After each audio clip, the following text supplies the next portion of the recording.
Good morning, everyone. So I will present myself. My name is Roman Novak, and I have been and I am an educator now for 14 years. I'm in Ontario, Canada, and for the last 3 years, I've also been working with 12 different districts in supporting student success initiatives. It is my pleasure.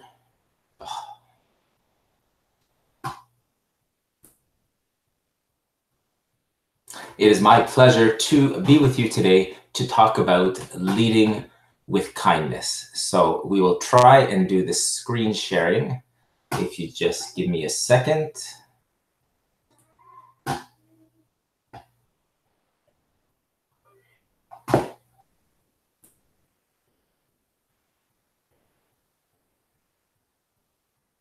So we will try this out, and there we go. Let's just make sure that you guys are seeing what I'm seeing. Perfect. So leading with heart has been something that's been a passion of mine for quite a bit of time. And I want to make sure to take the time to go through a lot of the elements that I've been sort of learning about and collaborating with many people to make sure that you guys get the same information, but the same experience that I have been privileged to get for the past several years and several months. So as this is loading, you will notice that on each of the slides that I'm sharing with you, you will see an HTTP with a bit.ly link. And on that bit.ly link, you will be able to access a Google Doc where you can put questions that you may have. And you will also have a link towards the presentation itself. Now, you can't modify it, but at least it might be easier to follow along with it for now. I always love to start off with a thought or a quote. Kindness is more than deeds. It is an attitude, an expression, a look, a touch. It is anything that lifts another person. And so for me, as I've been going on this journey in leading with kindness, to me, it's been so much more than just several events or periodic times where we bring it in. It's really been a shift in culture where the mindset has to change in the way that we lead and the way that we share things. The goal of today's session is really to empower you as educators, but mostly for us to be able to empower the people around us, to empower students, empower other teachers and colleagues, and really empower the community in that education transformation that we need. I always love to start with the question of why. It is important to always remember, why are we doing what we're doing? Why are we in education? Why do we want to change education? Why do we want to change lives? So when I ask this question, I always think about myself and why I went into education and why I'm doing a focus on kindness. For me, going to education was really about creating experiences, going from my past and creating these amazing journeys for other students so that they can remember their own education, so they can remember their own personal journey, and so they could have those relationships that are important. And when I think about that, and when I think about my journey of leading with kindness, it really has been about forging those relationships. It hasn't been a journey alone. It's been a journey with friends. It's been a journey with colleagues. And most of all, it's been a learning journey. What I hope to do today is really plant a seed. Plant a seed where we can see heart and kindness and everything grow beyond measure, where we can really see kids develop to their full potential, but where we can really see that shift that we need to be able to really get to the hearts of the kids and make sure that everyone is learning not only at the highest potential possible, but really that they're able to go get as many experiences and that they're able to really become the people that they want to be. When I look at what we need, when I look at the questions, I always start at the core. So we talked about the why earlier. And so I want to spend a bit of time looking at the mission vision. Every school has a mission vision. You might have your own personal mission vision, and you might have one for your classroom. What I encourage you to do is to think about, am I really, or are we as a community living out that mission vision? So we talk the talk. Now, do we walk the walk? And I've been talking about that for a bit with many educators and reflecting on my own journey with that. It's one thing to talk about kindness and speak to it. It's another thing to make sure that all our actions follow what we're saying. So as you look at your own school's mission vision, I encourage you to look, are the decisions that we make, are they representative of that mission and vision? At the same time, if we're talking about kindness, if we're talking about leading with the heart, is that present in our mission vision? And if it's not, how can we reflect to make sure that it becomes like that? So as I'm looking at this whole concept of mission, when our community, when our parents, when our students walk into our building, can they feel that mission? Can they feel that kindness? Is there that welcoming? Is there that heart? Is there that passion? And is there that energy that's so ever present in our schools? And so that is a big reflection to have, both with staff, students, and the community, to make sure that whatever we decide our mission to be, that it actually is lived out and that we can actually feel it on a daily basis. Because kindness isn't something that you turn on and off. Once you take on this kindness journey, it's something that permeates throughout yourself and that you get to then live out with your school and with your community. Daily practices, if we're going to live it in our mission vision, it's going to be there every single day. And so I've put a few ideas out there, and today's going to be a big reflection journey at the same time. Look at the decisions that are made. Look at the conversations that you're having, the interactions that we have with staff, students, and parents, going down to even how our schedule works. Do we have kindness at the heart of everything? Do we make sure that the decisions we make, that the conversations we have are always kind conversations, are always positive conversations, and are always focused on the children and the students that are in front of us? And it is a difficult journey in the sense that there are many challenges, there are many obstacles. We always have those days where they are more difficult. But at the same time, we always have to remember, what is our mission? And are we speaking to it as much as we are acting upon it? So we have to be cognizant of the way we speak, the way we talk to each other, our interactions with staff between us, our interactions with students, and make sure that if we really truly want to adopt this be kind attitude, that it really falls into every single space. And so it reminds me of a discussion I had where even in the administration, after we're talking on the phone with a parent or with anybody, then what we have to remember is, once we're done, what kind of comments are we making? If they're going to be positive comments, great. But if we hang up and then we start complaining or we start talking negatively about that conversation, that same mission vision and that same belief system suddenly disappears. It suddenly just becomes words that we use, and it's not part of our culture. One thing that I've been doing a lot of this year has been global collaborations. I've been connecting with a lot of different classrooms and schools. And one of the ways that I do connect is through stories. And so here are some examples of picture books that I've been using to talk about the whole kindness attitude, to speak to how can we really transform our class culture, how can we put out challenges, and how can we challenge ourselves to keep going forward and to keep changing the way that we're doing things. And so here are just a few of the examples of stories that I've used and that other educators have shared with me to really keep on putting out this mission of kindness and this mission of thinking, how can I change what I'm doing to really impact the life of others? At the same time, with picture books comes stories. And here are some books and some stories that really challenge the way we think, of the way we view others. So Ghost Boys, which is a new book that just came out. We have Odd One Out, which is actually a book that only comes out in October. And I really encourage people, I just finished it a couple of days ago. I really encourage you to read this book and to think about the messages that are shared. And a story like refugee, which I really highly recommend. We talk a lot about inclusivity and inclusive education.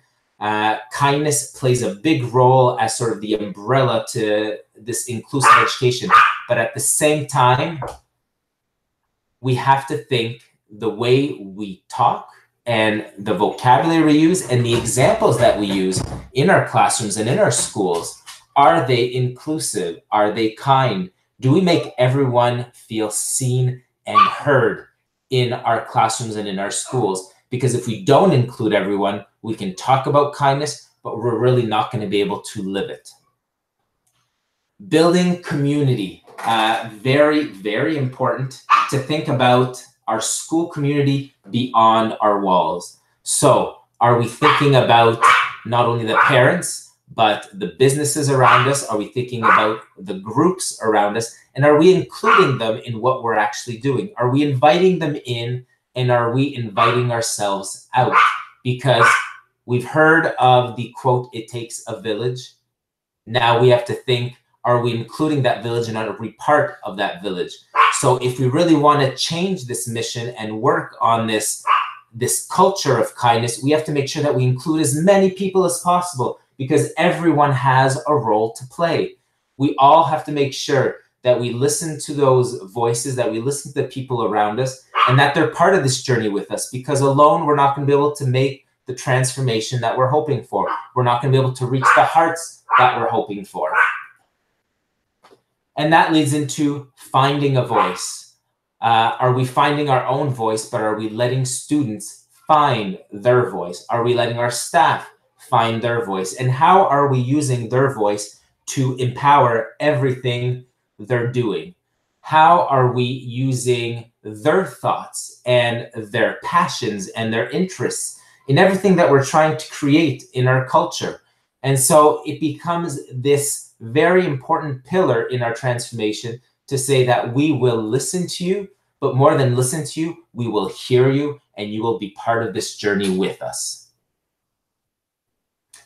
Have you asked, what do you want to do? And so as we're looking at the way we teach our classes hours, we're looking at the way we're running our school community and our district. Do we ask what people want to do? Do we ask our students, how do you want to learn this? Because we all have these ideas on how things should be, but at the same time, if we don't reach out, if we don't build that community, kindness is a community effort, kindness is a community builder, and we can't simply do it alone. In the classroom, what does it look like? If you've heard of TED Talks, they're empowering. Have your students work on TED Talks. We do so many formal presentations, but at the same time, do we look at how can we now change what we know as formal presentations with a PowerPoint and with a beginning, middle, end, and a full-on structure to engaging the audience like our TED Talks usually do? Going global, including the community, and thinking as well, if you look at that last image, on what kind of a footprint are we leaving as well on our environment and our world? Do we focus on asking questions and not always finding answers? In education, we're always big on, here are the questions, now let's go find the answers. If we flip that around, I think that's one thing that's important as we're going on this kindness journey is, let's focus on asking the questions. What questions do you want to ask? What are the problems that we should focus on? What can we do to actually make a difference? Do you use labels? That is a big one in kindness. If we're talking about every student can achieve, if we're talking about reaching the heart of every student, but at the same time, if we're labeling every student and grouping them, and at the same time affecting our own mindset on those students, then that's where it becomes sort of, do we just talk the talk or do we walk the talk as well? And so I encourage and I challenge you, let's take away those labels and then let's look at each individual person. And as I'm looking, I know that there is a question that's coming in and I would like to address it as we're going through. How do you handle conversations with someone who is unkind while also protecting your heart? And this is going to be a big risk factor. And I'm going to try and escape out and maybe stop sharing my screen and come back to me on this. So just bear with me as I find my tab. Okay, So how do we handle those difficult conversations? It's not an easy thing. And as I said, it is a risk-taking thing. We can't always control the way that someone is going to react to what we're saying. But if we're going to phrase it in a way where it's all about emotions and how we feel, that's already going to take away some of the stigma that's going to come with, I'm going to necessarily say something against you, and then people are going to get suddenly defensive. So as we're thinking of how are we going to approach people, it's always going to be approach, well, this situation made me feel like this, and I'd really want to talk to you about it. Now, they might not always be receptive, and that is something that we're going to have to deal with. But if we're never going to talk about it, we're never going to model it for students to say, this is how we handle those courageous conversations. And at the same time, if we don't take that chance, we're pretty much saying that we're okay with the way things are going. And believe me, people are going to challenge what we're putting out there. I've been challenged. Many people have been challenged. So expect that to be part of your journey, that people are going to ask and people are going to question what you're doing. But at the same time, when you put kids' interests at heart, when you put other people first, that is going to make a huge difference. If I go on, do you just ignore them and go on with your day? Sometimes you have to maybe take a step back before you address a certain situation, and sometimes you have to say it right away. And that's going to be sort of a personal judgment call and how you feel on it and how your personality reacts with everything. So I'm going to sort of challenge you to sort of look at every situation as unique. Not everyone is the same, and you're going to have to approach each and every situation like that. But if you are a school administrator or a leader, if you are even in a district position where you're a leader, you cannot just push those conversations away and not deal with them.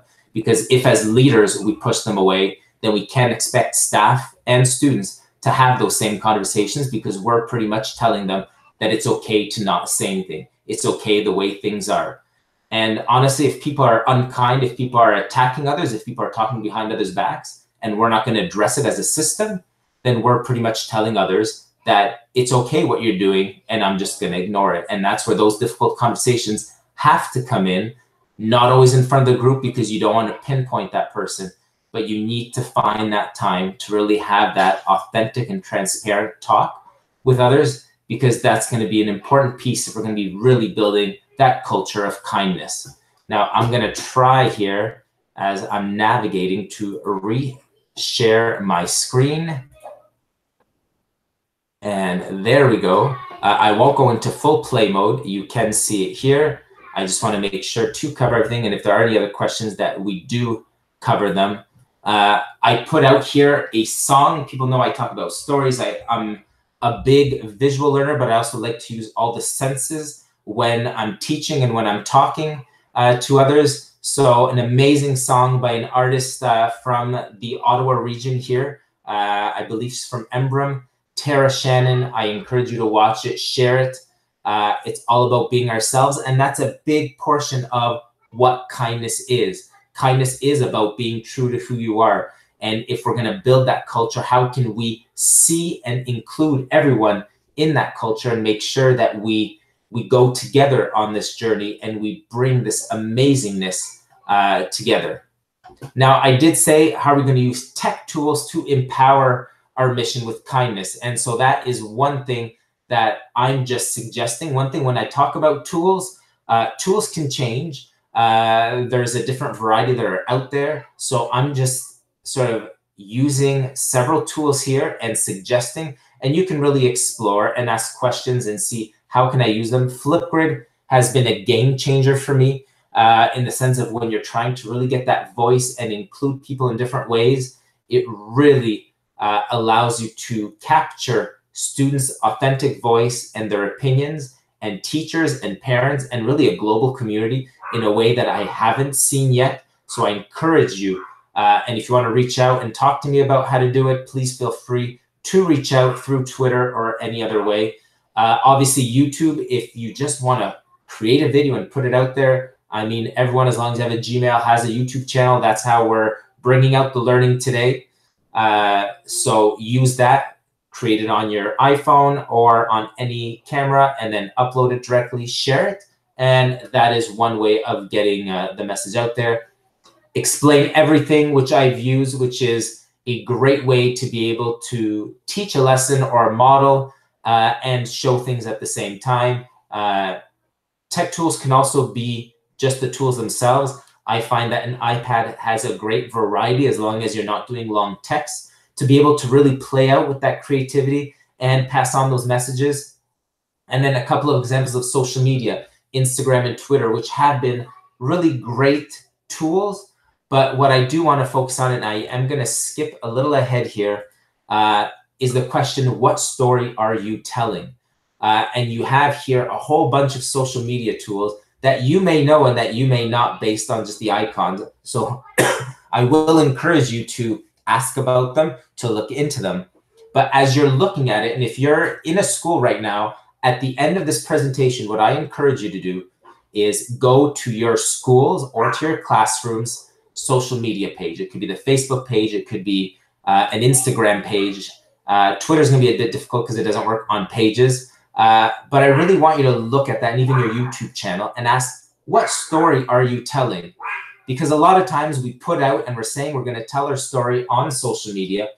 When we truly look at it, it's a series of events. It's a series of pictures of different things that are happening in different classrooms in our school, but there isn't necessarily an actual story. We're sharing things, and that is the first step. When we think about our presence out there in the world, we have to remember that it's important to share our story so that other people don't share it for us. And that's something that I heard in many conferences now, that if we're not out there, if we're not telling our story, then someone might be telling the story that is not the real story and that we don't want to hear. So make sure you share it. But look at it, and I encourage you to reflect. And if you're going on, again, this kindness journey, can we see kindness permeated throughout our journey? If we're looking from day 1 to day 180, can we see that story of kindness or that story of community or that story of heart develop every day? And that's where we realize that with social media, we actually have to plan things out. We have to think about the stories that we're telling and what we want to put out there. Because if we're just going to throw images and that, it's going to be a collage of a whole bunch of people and a whole bunch of lives. But are we really telling our story? And so that, to me, is an important piece. Be a learner, never stop learning. And so here are just a few examples of some of the books that I've learned immensely with, but that have helped me grow as a leader and have helped me grow in this kindness journey, from thinking of myself as a teacher to school culture to putting kids at the center and creating amazing moments at the same time. You will see in the presentation, and I won't read them, but they're there for you, a whole bunch of different kindness quotes, a whole bunch of different positive quotes, which anybody who knows me on Twitter, every day I try and put out a different thought out there. They're not all my thoughts. A lot of times I try and find, there are so many amazing people, and I'm building this community around heart, around kindness, and trying to get all those amazing messages just out there so people can start the day or finish their day, or right in the middle of the day when they need to pick me up, they have that message that's there for them. In a world where you can be anything, be kind. I've said that before, it's not mine. Other people have used that before, and it's very important. It's a choice we have to make. And it's a choice that we need to make sure that we put out there, but that we use everywhere as we go on. I encourage you to keep asking questions, but to keep this dialogue. I mean, this is a 30-minute session. A lot of information is put out there. It's going by fast. I'm already looking at the time. But at the same time, this needs to be an ongoing conversation. And in my journey, I'd say probably in the last year, I have grown immensely because of the people around me and because of the people that I've collaborated with, but that I've communicated with, people that have challenged me, people that have asked me questions, and people that have wanted to learn together. And when I say this is going to challenge a lot of your thoughts, I really want you to reflect today, and an ongoing reflection as a school community and also as an educator. What I'm doing, am I making a huge impact? Am I making a positive impact? And what am I doing to lead that change? Because a lot of times we will rely on the actual school administrators or the leaders to lead that change. But in the end, it falls upon all of us to make that change. We can't expect others to do something that we in our hearts really want to bring out there. And so I'm going to stop screen sharing here for a second. and make sure that I come back on. And I want to finish. I've talked a lot about stories and about building through those stories, and I share stories. But I have to say that there is one story that I want to share with you that happened during a hangout a few weeks ago that's probably had a huge impact on what I'm doing, the way I feel, and the way I approach not only kindness, but leadership. So I've participated in many different groups, and I have this one group that's called, and we're a bunch of educators from Canada and the US, and we pretty much do book studies together. So we did our second, and we're in our second book study right now, which is on Culturize. Highly recommend this book by Jimmy Casas. Reached out to Jimmy and asked him if he would sort of start off our chat with us, our book study with us. And so we had a 1 hour sort of private PD session with Jimmy. And one of Jimmy's stories really not only touched my heart, but really transformed the way I've been thinking about how I can approach this whole kindness journey, but really leading that change in culture. And so the story goes with Jimmy that we often have those difficult students, the students that challenge us, the students that often sometimes keep us in a negative sense at the end of the day, like I really didn't do a good job. And I mean, I've had a lot of those days as an educator in the past. And so those students will often challenge the way we feel. We say, we believe in you, you can do it no matter what, we're there with you. And then we expect students to believe what we say. And so I've talked at the beginning of the session, talking the talk and then walking the talk. And so a lot of times those, what we label as challenging students, they will always have those actions that will keep testing us. So they will be absent. They will make comments to us. Sometimes they will swear at us. They will challenge us in front of other students. And a lot of times they will have consequences and we deal with it. And you know what? A lot of times we do have to deal with it. But at the same time, we always have to think of, why is this happening? Why is that student lashing out? Why is that staff member lashing out? And if we never look at the root of that problem, we're really missing the boat on something. And so as I reflect on what Jimmy told us in that, is a lot of times students will keep pushing and challenging us to see if we're really going to believe in what we say. If we say we believe in you no matter what, are we saying we believe in you as long as you comply with what we say? Or do you actually really believe in me? Because a lot of those students and a lot of our staff members and adults have gone through so many experiences where they've been through people saying, I will be with you no matter what. And then the minute that they screw up, the minute that something goes wrong, then they start abandoning. And so they will always keep testing to see, are you really going to stay there? Are you just going to say it because that's what we're supposed to do in education? Now, I don't tell the story like Jimmy does, but I have to say, not only did it give me goosebumps, but that really made me reflect on all my past experiences with students in the classroom, but also with staff and also with family and friends. We often say, I'm going to be with you through this, thick and thin, no matter what. And then the minute that person screws up, the minute that person doesn't follow what we say, then we sort of push them aside. And then so we suddenly give them the reason to keep acting the way they do, because they know deep down that the person is saying that they believe in me, that they say they care about me, but in the end, there are always strings attached. And so my challenge to you as I finish this beginning of a learning journey in kindness is, are you ready to walk the talk? Are you ready to love the people no matter what?